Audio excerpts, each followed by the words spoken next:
하나님의 말씀은 사도행전 4장 13절에서 21절입니다. 그들이 베드로와 요한이 담대하게 말함을 보고 그들을 본래 학문 없는 범인으로 알았다가 이상히 여기며 또 전에 예수와 함께 있던 줄도 알고 또 병 나은 사람이 그들과 함께 서 있는 것을 보고 비난할 말이 없는지라. 명하여 공회에서 나가라 하고 서로 의논하여 이르되 이 사람들을 어떻게 할까? 그들로 말미암아 유명한 표적 나타난 것이 예루살렘에 사는 모든 사람에게 알려졌으니 우리도 부인할 수 없는지라. 이것이 민간에 더 퍼지지 못하게 그들을 위협하여 이후에는 이 이름으로 아무에게도 말하지 말게 하자 하고 그들을 불러 경고하여 도무지 예수의 이름으로 말하지도 말고 가르치지도 말라 하니 베드로와 요한이 대답하여 이르되 하나님 앞에서 너희의 말을 듣는 것이 하나님의 말씀을 듣는 것보다 옳은가 판단하라. 우리는 보고 들은 것을 말하지 아니할 수 없다 하니 관리들이 백성들 때문에 그들을 어떻게 처벌할지 방법을 찾지 못하고 다시 위협하여 놓아주었으니 이는 모든 사람이 그 된 일을 보고 하나님께 영광을 돌림이라. 아멘. 오늘도 예배에 참여하신 모든 분에게 하나님의 은혜와 평강이 늘 함께 하시기를 바랍니다. 교회 절기상으로는요, 오늘, 그러니까 이제 계속 되어지는 주일들은 성령 강림 이후의 주일들입니다. 그래서 성령 강림 사건 이후에 어떤 삶을 살아야 하는지 우리가 살펴보게 되는데요.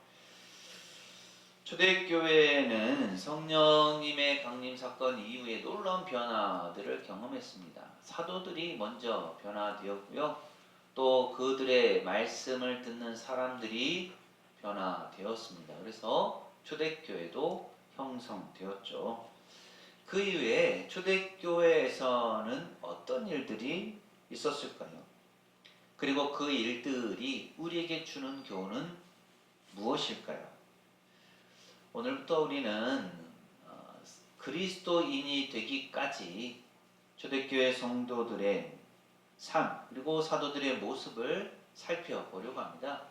그들이 성령 강림 이후에 어떤 삶을 살았는지가 사실 우리가 성령 강림 이후에 어떤 삶을 살아야 할지를 배우게 되는 계기가 되기 때문입니다. 그래서 성령 강림의 은혜가 부어진 이후에 초대교회 가운데 이루어진 그들의 삶을 보면서 오늘날 성령 강림 이후를 살아가는 우리가 올바른 신앙의 모습을 배우는 시간이 되시기를 바랍니다. 우리 앞뒤 좌우에 계신 분들과 이렇게 인사하실까요? 성령님으로 인해 담대함을 가집시다. 성령님으로 인해 담대함을 가집시다. 한 번 더 하실까요? 고난 가운데서도 기뻐합시다. 고난 가운데서도 기뻐합시다. 우리가 어떤 물건의 진가를 알기 위해서는 평상시가 아니라 사실은 극한 상황에 처해 봐야 합니다. 자동차의 진가가 어디에서 드러날까요? 물론 자동차를 어떤 때 사용하느냐에 따라, 그러니까 용도에 따라서 다를 수는 있겠지만 자동차의 성능은 포장이 잘 되어 있는 평지에서 드러나는 것이 아닙니다. 자동차의 진짜 진가는 오르막길이나 거친 오르막길이나 눈길, 핏길에서 그 진가가 드러나죠. 건물의 튼튼함도 언제 나타날까요? 평화롭고 아무런 일이 없을 때 건물이 튼튼한 것을 나타내지는 않습니다. 지진이 일어나거나 태풍이 올 때 그 건물의 진가가 증명되죠. 핸드폰 중에 요즘 많이 사용하는 폰이 폴더블 폰이에요. 이 폰은 이 폈다 접었다 하는 이 작업을 수십만 번 거칩니다. 그리고 충격도 심하게 주어져요. 이런 신앙도 마찬가지죠. 수십만 번 접었다 폈다 했을 때 문제가 생기지 않는지, 또 충격이 가해졌을 때 내구성이 얼마나 좋은지, 이런 것들을 확인하기 위해서입니다. 이렇게 물건들은 극한의 상황에 처해졌을 때 그 가치가 드러나게 되죠. 그런데 사람의 신앙도 비슷한 면이 있어요. 모든 일이 잘 풀리고 건강하고 사업이 번창하고 아무런 문제가, 가정의 평화가 가득하면서 아무런 문제가 없을 때는 누구나 좋은 믿음을 가진 것처럼 보입니다. 입에서 찬송이 흘러나오고 주일 예배에도 잘 참석하고 이웃에게도 미소를 지을 수가 있습니다. 반면에 고난을 만날 때, 뜻대로 일이 잘 풀리지 않을 때, 그리고 예수님을 믿는다는 이유로 손해를 보거나 비난을 당할 때는 어떻습니까? 그런 상황에서도 찬송을 부르고 예배에 잘 참석하고 이웃과 미소 지을 수 있습니까? 그럴 때도 변함없이 찬송을 부르고 주일을 성수하고 미소를 지을 수 있다면 그 신앙은 정말 온전한 신앙이라고 할 수가 있겠죠. 이렇게 신앙의 진정한 가치도 불편함이나 고난 속에서 드러납니다. 여러분의 최근 신앙 그리고 삶의 모습은 어떻습니까? 성령께서 임재하시고 그 충만함으로 인해서 기쁨이 가득하고 찬송이 가득했던 초대교회에 생각보다 빨리 위기가 찾아옵니다. 성전에 기도하러 베드로와 요한이 올라가요. 그런데 그곳에서 성전 미문에 앉아있던 나면서부터 못 걷는 사람을 보게 됩니다. 베드로와 요한이 그를 주목하고 불쌍히 여기죠. 그래서 나사렛 예수의 이름으로 그를 일으켜 세웁니다. 나면서부터 걷지 못했던 그 사람이 걷게 되는 놀라운 역사가 일어난 거죠. 그 일로 인해서 예루살렘이 발칵 뒤집힙니다. 이 놀라운 일로 인해 수많은 사람이 주님께로 돌아오기도 했지만 또 이것을 시기하고 두려워했던 유대 종교 지도자들, 대제사장과 사두개인들이 이 사도들을 붙잡아서 감옥에 가두고 위협하기 시작했습니다. 그들은 당대의 최고의 권력을 가진 무리였죠. 말 한마디로 사람을 죽일 수도 있고 살릴 수도 있는 막강한 힘을 가진 공회였습니다. 그에 비해 이제 막 태어나고 만들어진 초대교회는 이 거대한 서슬퍼런 권력 앞에서 바람 앞에 틈불과도 같았습니다. 그런데 오늘 말씀 속 본문 속의 사도들의 반응은 우리로 하여금 놀라움을 넘어서 당혹스럽게까지 만듭니다. 그들은 권력자들 앞에서도 조금도 위축되지 않았습니다. 오히려 그 고난을 지나면서 더욱더 단단해졌죠. 박해와 위협 앞에서도 초대교회 성도들은 흔들리지 않았습니다. 오히려 그들의 믿음이 더욱 굳건해지는 것을 보게 됩니다. 그렇다면 삶의 고난 가운데 있는 우리가 이들에게서 배울 점은 과연 무엇일까요? 먼저 초대교회 성도들에게는 열정이 있었습니다. 본문 사도행전 4장 20절은 이렇게 말씀합니다. 함께 읽습니다. 시작. 우리는 보고 들은 것을 말하지 아니할 수 없다 하니 아멘. 공회에 붙잡힌 베드로와 요한을 향해서 유대 종교 지도자들이 엄히 경고했죠. 도무지 예수의 이름으로는 말하지도 말고 가르치지도 말라. 이것은 단순한 권고가 아니었습니다. 한 번만 더 예수의 이름을 입에 올리거나 또 예수의 이름을 들먹이면 목숨을 부지하지 못할 줄 알라는 협박이었습니다. 그런데 이때 베드로와 요한이 무엇이라고 대답합니까? 19절 말씀, 20절 말씀 보면 하나님 앞에서 너희의 말씀을 듣는 것보다 옳은가 판단하라. 우리는 보고 들은 것을 말하지 아니할 수 없다라고 합니다. 어떻게 이런 담대함이 나올 수 있었을까요? 사도들의 마음속에는 세상 권력자들의 위협보다 더 큰 복음의 실제가 있었기 때문입니다. 그들은 예수님의 죽으심과 부활을 직접 목격했습니다. 죄사함의 은혜를 경험했고 성령님의 권능을 맛보았습니다. 하나님의 놀라운 역사와 성령님의 임재를 경험했죠. 하나님께서 주신 복음의 실제가 그들 안에 있었던 것입니다. 이것은 영국의 시인 존 밀턴이 그의 대서사시 신라곤에서 묘사한 선한 천사 아브디엘의 모습과 닮아 있습니다. 수많은 천사가 사탄의 유혹에 넘어가서 하나님을 배반할 때 이 아브디엘 천사는 홀로 사탄의 군대 한복판에 서서 하나님의 살아계심과 공의를 담대히 선포합니다. 사탄과 타락한 천사들이 그를 비웃고 위협했지만 아브디엘은 눈 하나 깜짝하지 않았습니다.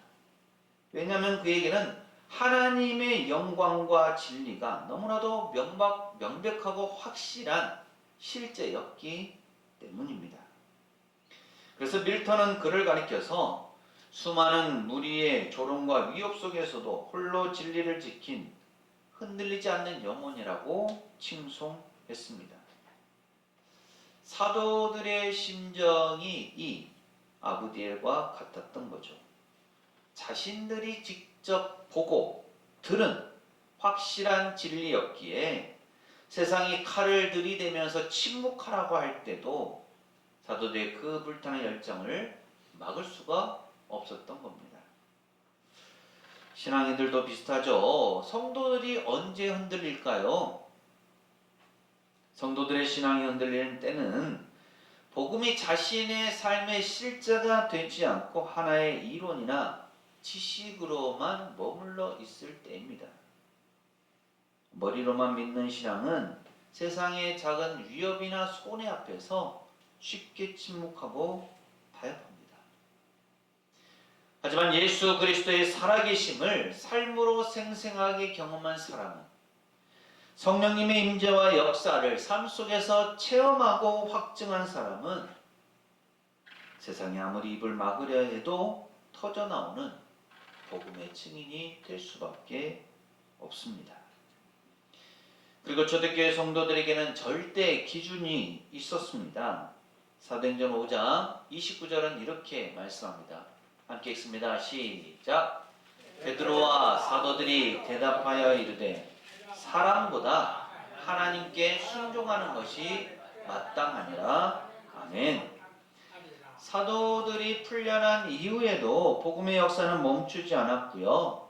화가 머리끝까지 난 대제사장들은 사도들을 다시 잡아다가 채찍질하면서 다그쳤습니다. 그때 사도들이 선포한 신앙의 절대 기준이 바로 이 사도행전 5장 29절이죠. 사람보다 하나님께 순종하는 것이 마땅하다는 겁니다. 16세기 영국의 법학자이자 정치가였던 토마스 모 경이 있었습니다. 그는 헨리 8세 황제의 신임을 한몸에 받던 대법관이었죠. 그런데 헨리 8세가 하나님의 법을 어기고 불법적인 이혼과 재혼을 감행하면서 자신을 영국의 교회의 수장으로 선언하는 수장령을 내렸을 때 토마스 경은 왕의 명령에 서명하기를 거부했습니다.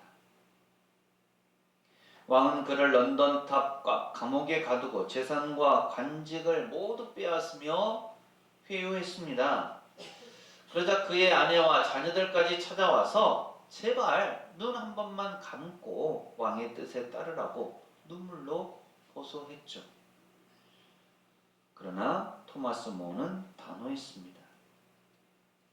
그는 단도대 위로 올라가는 마지막 순간에 군중들을 향해서 역사에 남을 만한 명언을 남겼습니다. 나는 왕의 신실한 신하로 죽지만 그보다 먼저 하나님의 신하로 죽노라. 그는 땅의 군주인 왕보다 하늘의 왕이신 하나님께 순종하는 것이 마땅하다라는 것을 자신의 말과 목숨으로 증명했습니다. 그리스도인은 이 땅에 발을 붙이고 살아가지만 실제로는 이 땅의 법과 질서를 뛰어넘는 하늘의 법을 따르는 하나님 나라의 시민권자들입니다. 세상 권세에 복종하는 것이 맞지만 그것이 하나님의 명령과 충돌할 때는 단호하게 하나님을 선택하는 사람들입니다. 물론 오늘날 우리는 초대교회나 또 토마스 모어처럼 목에 칼이 들어오는 박해를 받지는 않습니다. 하지만 교묘하고 세련된 형태의 세상적 압박을 받게 되죠. 직장에서 정직하게 일하려 할 때 적당히 타협하라 라는 압박을 받습니다.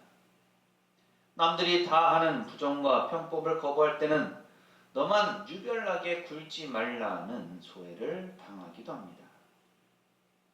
이런 상황 속에라면 우리는 누구의 말을 들어야 할까요? 사람의 눈치입니까? 하나님의 말씀입니까?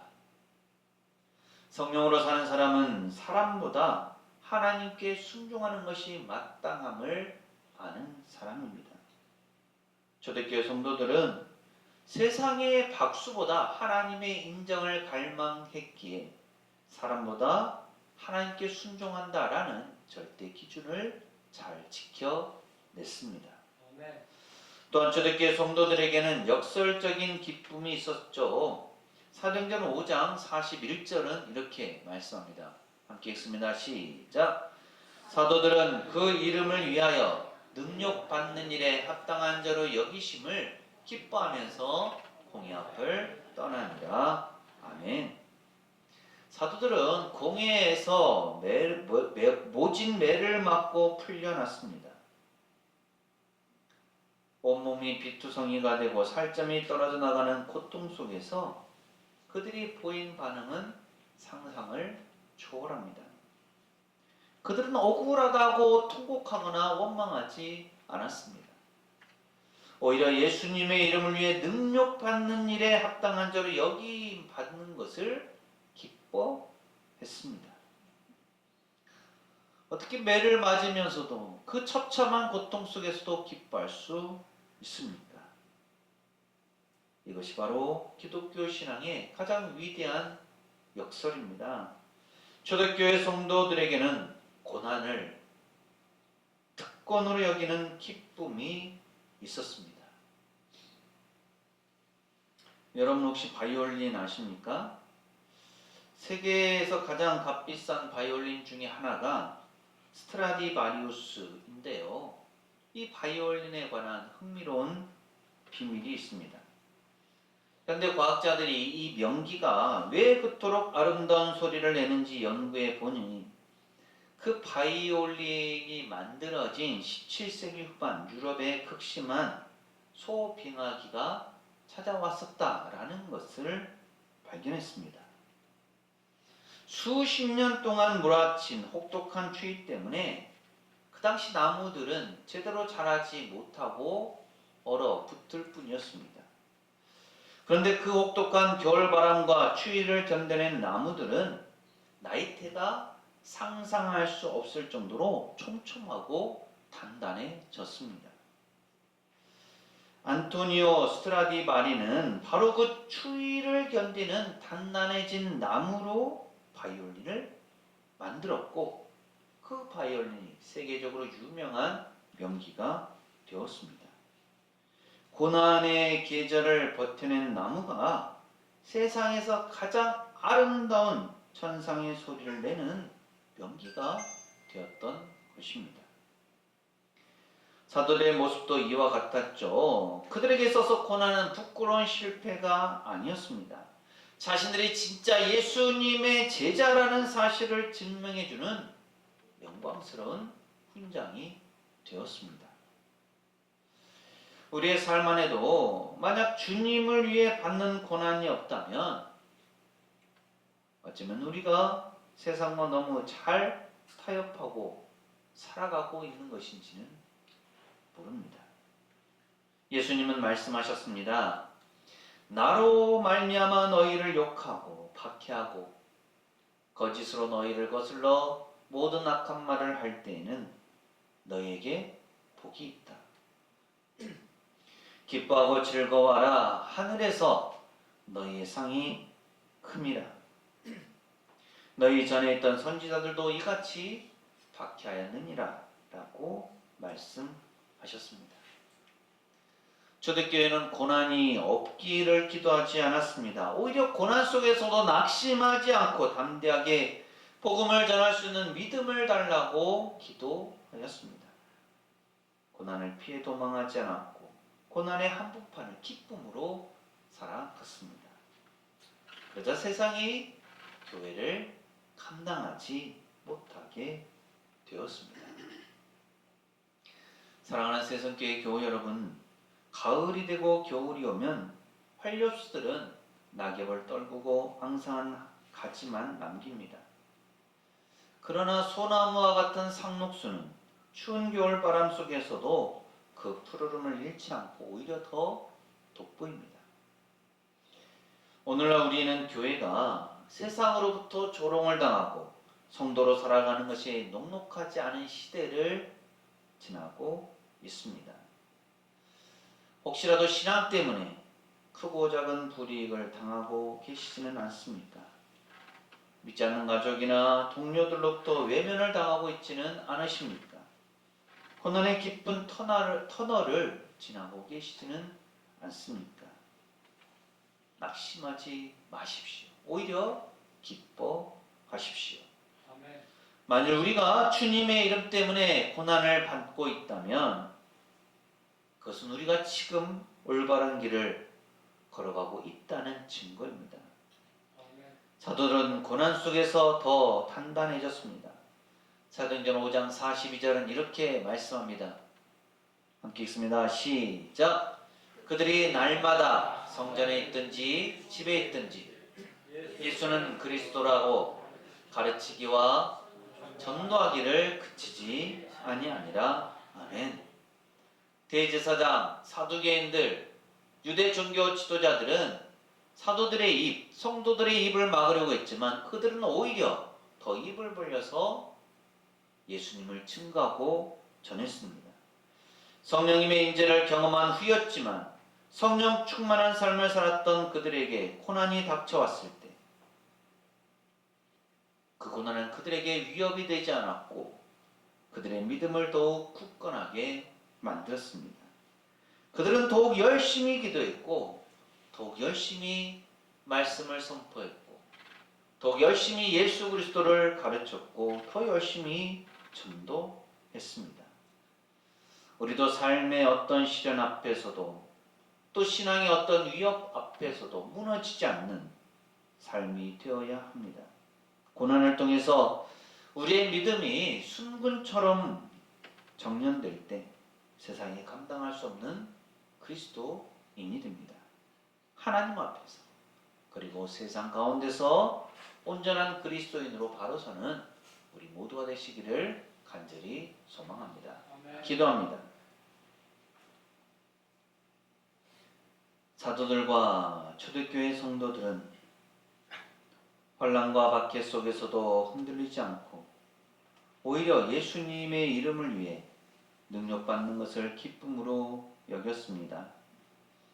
반면에 저희의 믿음은 너무나 연약해서 작은 겨울바람 앞에서도 잎사귀를 떨구는 온실속 화초와 같았음을 고백합니다. 세상의 작은 비난이 두려워 복음 앞에 침묵했고 눈앞의 이익과 손해 앞에서 사람의 눈치를 보며 타협하며 살아왔던 저희의 부끄러운 모습을 용서하여 주옵소서. 아멘. 고난의 용광로처럼 저희 삶에 찾아오는 시련과 아픔을 외면하거나 도망치지 않게 하시고 저희 허락된 삶의 겨울을 통과할 때 저희의 믿음이 정금과 같이 정련되게 하여 주옵소서. 아멘. 세상이 저희를 향해 어떤 타협과 압박을 가해올지라도 사람보다 하나님께 순종하는 것이 마땅하다던 사도들의 선언이 저희의 선언이 되게 하시고 하나님을 저희 삶의 절대 기준으로 삼게 하옵소서. 아멘. 세상의 박수보다 주님의 인정을 갈망하며 고난 속에서도 기뻐하는 담대한 믿음을 주옵소서. 아멘. 예수님 이름으로 기도합니다. 아멘. 초대교회 성도들의 신앙이 고난 속에서도 굳건할 수 있었던 것은 성령님의 임재가 있었기 때문입니다. 우리 안에도 성령께서 역사하실 때 담대함과 온전한 믿음을 가지게 됩니다. 사랑하는 새성교회 교우 여러분, 이 말씀을 가슴에 새기고 세상으로 나가십시오. 하나님께서 우리와 함께 하십니다. 지금은 우리 주님 예수 그리스도의 은혜와 아버지 하나님의 무한하신 사랑하심과 성령님의 충만 교통하심이 고난 속에서도 굳건한 신앙으로 하나님의 뜻을 이루어가기를 소망하는 새성교회 모든 교우들의 삶과 가정과 생업과 사역 위에 이 한 주간의 모든 생활 가운데 오늘 예배에 참여한 모든 이들과 우리 교회 위에 영원토록 함께 하시기를 간절히 축원하옵나이다. 아멘.